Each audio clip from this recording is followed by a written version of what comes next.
नागी, ये वही है हेमलता जी।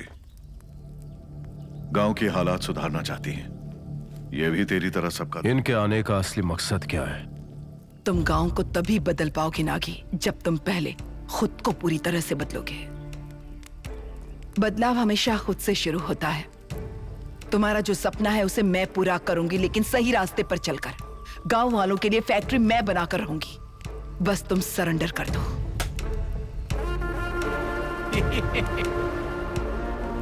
तुम यही सोच रहे हो ना, फैक्ट्री के लिए इतना सारा पैसा मैं कहां से लाऊंगी?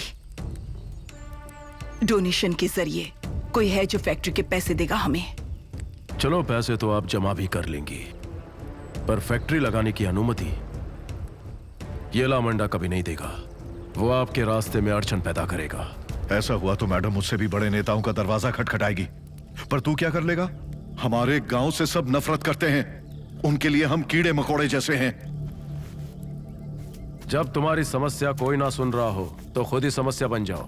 मतलब तुम्हें लगता है कि मैं अपने तरीके से फैक्ट्री नहीं लगा पाऊंगी? मुझे लगता नहीं, पता है।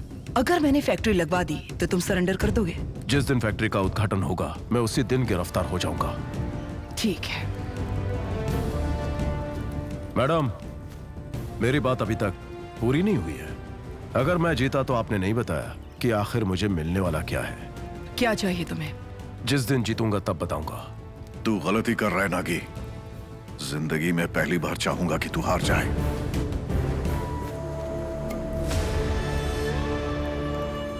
मैं जब तक स्टुअर्टपुरम के हालात नहीं बदल देती तब तक मैं इस गांव में आप सबके साथ ही रहूंगी।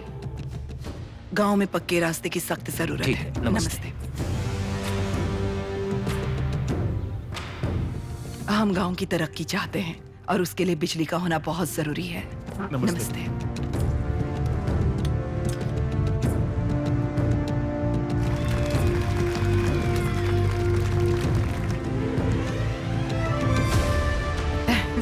ये लो, ऐसे करो।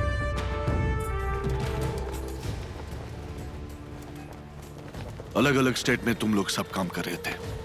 तुम लोगों को अलग अलग डिपार्टमेंट से इधर बुलाने की खास वजह है। नागेश्वर राव, उसको अपनी गहरी नींद में भी हमेशा चौकन्ना रहने की आदत है। उसके खास आदमी यारी मारी, जयराव, सूर्यम, वीरा, come on boys, let's get charged.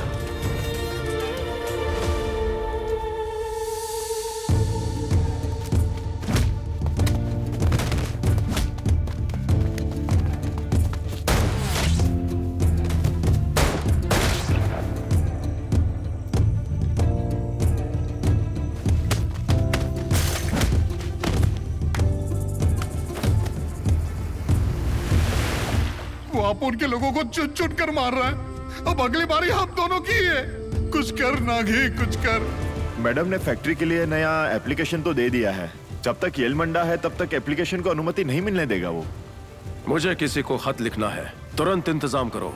किसको भैया? प्रधानमंत्री जी को। रोज अपनी तकलीफ बताने के लिए लाखों लोग उन्हें चिट्ठी लिखते हैं भैया, वो हमारी चिट्ठी पर क्यों ध्यान देंगे? क्योंकि हम अपनी तकलीफ लेकर उनके पास नहीं जाएंगे, बल्कि उन्हें ऐसी तकलीफ देंगे कि वो हमारी बात सुनने पर मजबूर हो जाएं।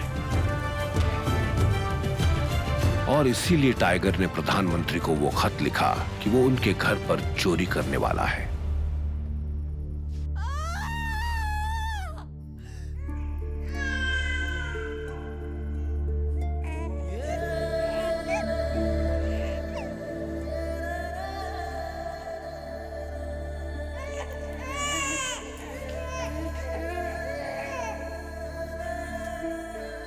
समस्या मैं समझ गया।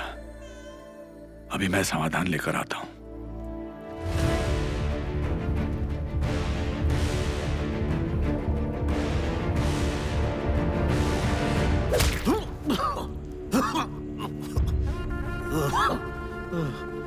मुझे जाने दे नागी, मैं बताता हूँ सोना कहाँ है। वो बंगापुर बैंक के लॉकर नंबर 26 में रखा हुआ है। अगर तुझे सोना चाहिए तो तुझे बैंक से चुराना होगा और कोई चारा नहीं है। नागी, मणि आई है।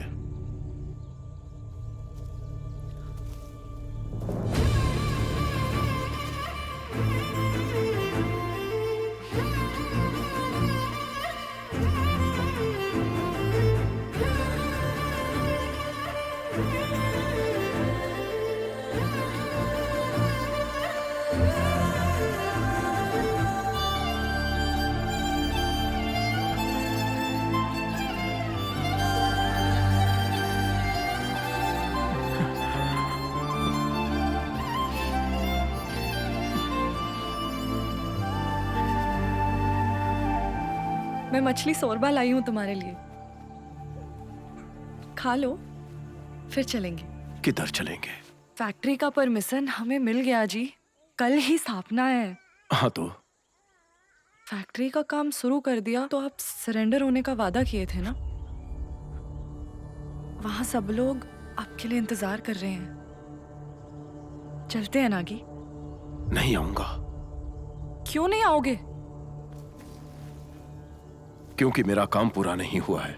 तू जा। ए यारी, भाभी को छोड़कर आ। किधर? वापस चोरी करने जा रहे हो? सरेंडर हो गए तो आपकी जान को खतरा नहीं होगा। अम्मा ने वादा किया जी। अगर आपको कुछ हो गया तो इनका क्या होगा, मेरा क्या होगा? कभी सोचा है क्या? इन्हें कुछ नहीं होगा। इनका बाप यहाँ पर बैठा है। हमेशा से तुम्हारे साथ रहे। मारी, वीरा, सूर्या, उनको तो तुम बचा ना सके। हम कहीं और होंगे तो हमको कैसे बचाओगे? सोना किस बैंक में है मुझे पता है। सोने को वहां से निकालना होगा। मैं जो कर रहा हूं तू तो क्या कोई नहीं समझ सकता। पर आज सवाल तेरा नहीं, बच्चों की खुशी का है। इनका ध्यान रखना। अब जाओ यारे।